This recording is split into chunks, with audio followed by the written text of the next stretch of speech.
like this is a big safety concern to me. Like this would prevent me from renting a car.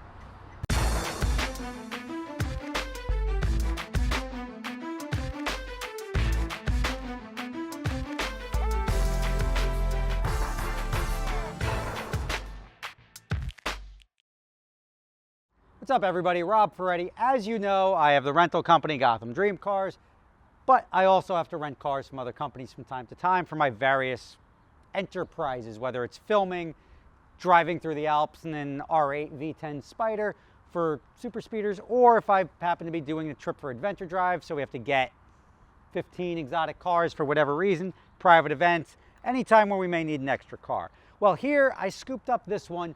This is a 2010 Ferrari California that I got off of Turo for 500 bucks, right? So not setting the expectations too high, but if you look at it, I'll show you what a $500 rental gets you. Now, the main issue you're gonna run into, and I'm gonna be very transparent about this, is that it's a good value. Like you're not gonna, I wouldn't say don't rent this for 500 bucks, but you're also getting now, it's a 2010, so which is the first year of the Ferrari California. It's a 10-year-old car.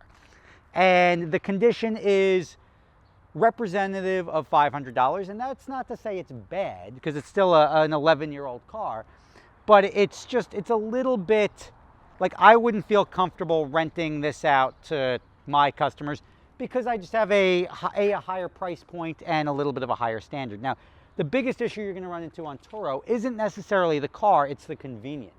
Now, with us, we've got the trucks we deliver to your door. That's super convenient, right? To sit in your lobby and then be like, oh, here comes my Ferrari is much easier than having to go. For me, this was in Jersey City. I had to go to Jersey City, New Jersey, and it ended up being like a lockbox, right? It was this one was a remote access car where the key was in the lockbox and you sort of drive it off that way. But I had to go to Jersey City to get it and now come back and bring it back to Jersey City, which is not as convenient as just paying like $100 and having it dropped off.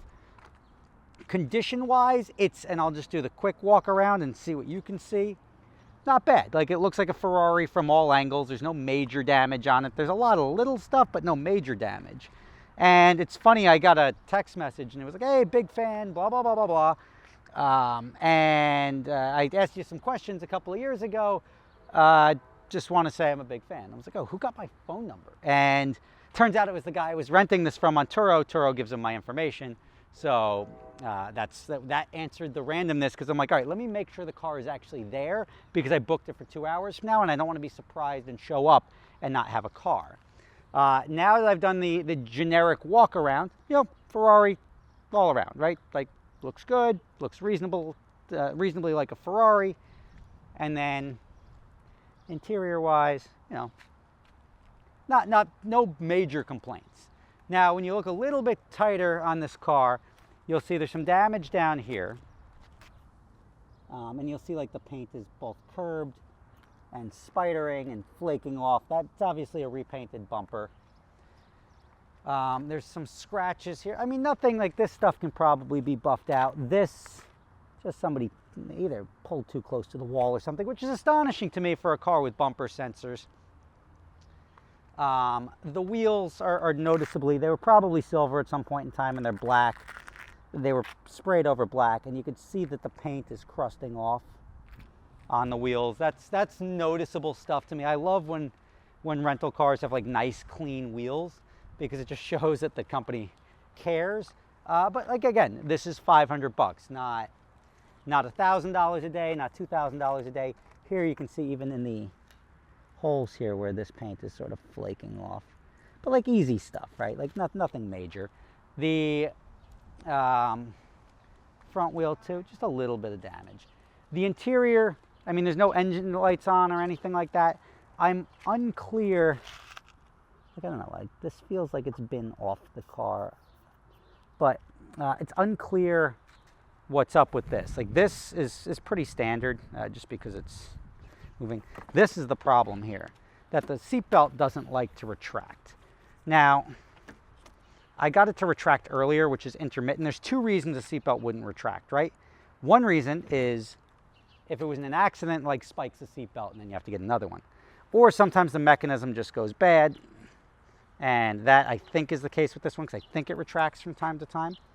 But you might as well not even wear it at that point in time. The seat bolsters, everything looks pretty good. I mean, there's the marks here, which is not the end of the world, right? See if I can manage my sunlight. And then some wear here. But again, for a car that has, I like the WeatherTech floor liners. I don't do that just because for a car that has, I think, 30 some odd thousand miles on it, isn't bad. 34,000 miles. But look, no check engine lights, that'll go away. The buttons are all reasonably okay. These, I don't know, they feel like they were refinished. I don't know what's up. Yeah, these feel like they were either totally worn away or refinished. But otherwise, not really a terrible use of money. Let's take it for a spin, and I'm going to say a semi-unsafe spin because I have no seatbelt. But I'll plug it in anyway, just to keep me if I fling over the side. If I roll it, maybe I'll plug it in all. Nope, doesn't reach over there. I thought maybe if I reached it all the way over there, it would work a little bit better. But hi ho, let's switch over to that camera and we'll take it for a ride. I don't know how much good that's going to do, but let's go. Back to Jersey City we go.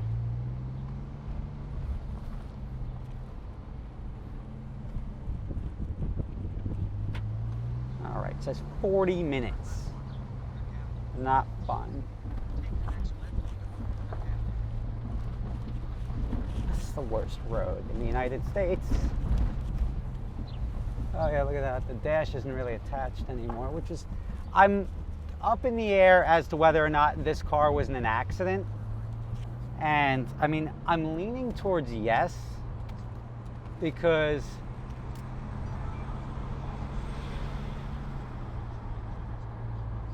just stop. I haven't seen that before, right? I haven't seen the dash sort of coming off. And you know what? I think it wasn't an accident. I'm looking, and I don't know if you can see it. You have blue stitching on the airbag and then black stitching behind it, or brown stitching. I don't know if you can see that color difference. So the guy said it wasn't an accident, but I feel like it was. That's just my opinion. There's no scientific data behind it. I'm not going to go run the VIN number because I don't care. But just sharing that I feel like the car wasn't an accident. We'll find out a little bit from the drivability, because if it wasn't fixed well, that'll be noticeable. The brake squeak, ignore the brake squeak. That's pretty common in these cars.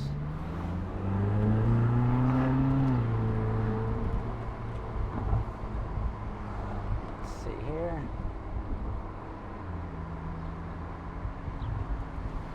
Don't pull out in front of me. I don't really have a seat belt, so I will end up in the windshield like a freaking cartoon character from Looney Tunes. I'm not looking to have that happen. To be honest, like, it does feel a little bit unsafe. Like this isn't doing much. Oh, I hear a train. Oh, hello. All right.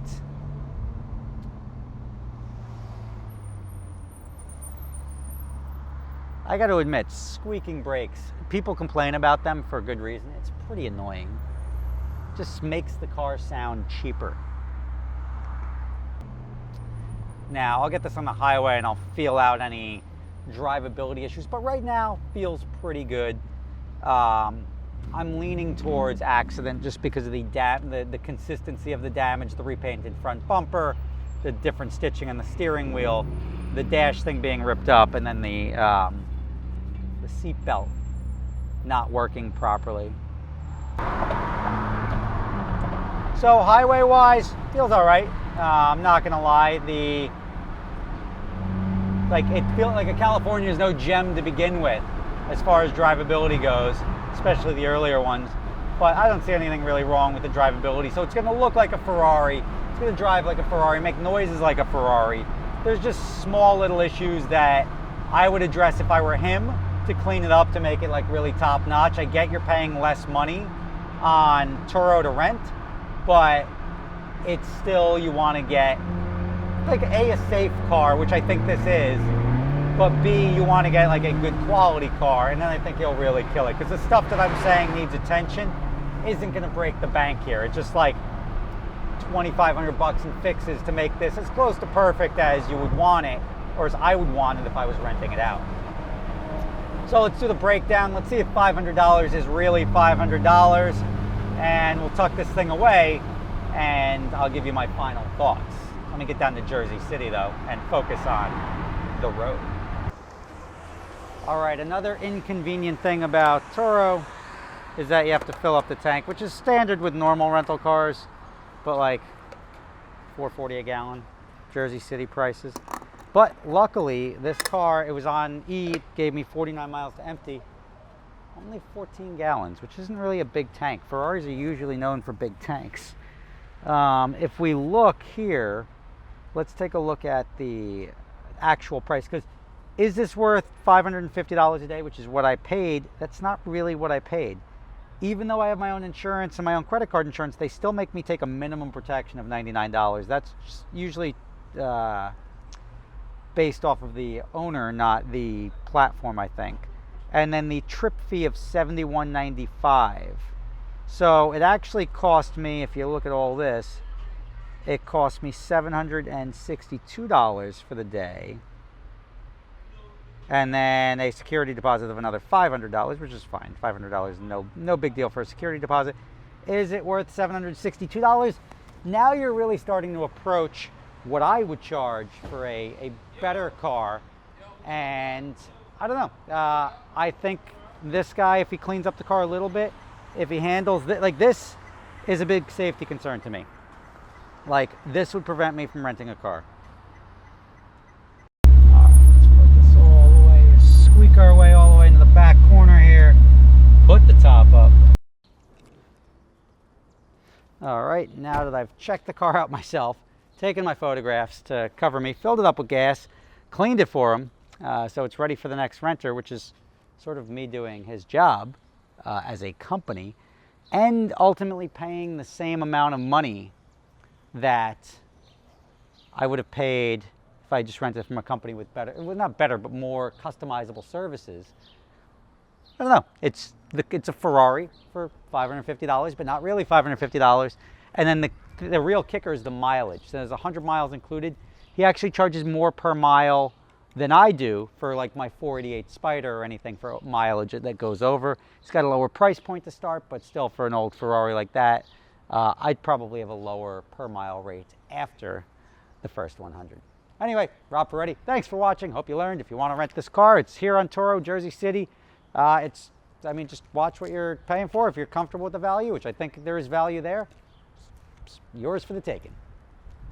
All right, thanks for watching the whole video. You know my other company, Adventure Drives. Well, we've got 3 drives coming up this year. We're doing a DC to Nashville drive through Tail of the Dragon, through the Smoky Mountains, drinking some moonshine. That's going to be a great time. That's in the end of April. Interested in something longer? Well, we're going to go to France and Spain for our European drive this summer. That's going to be in the first week of August. And Scotland, which you've heard so much about, will again be this coming October. So check them out, adventuredrives.com. There's a link below in the description.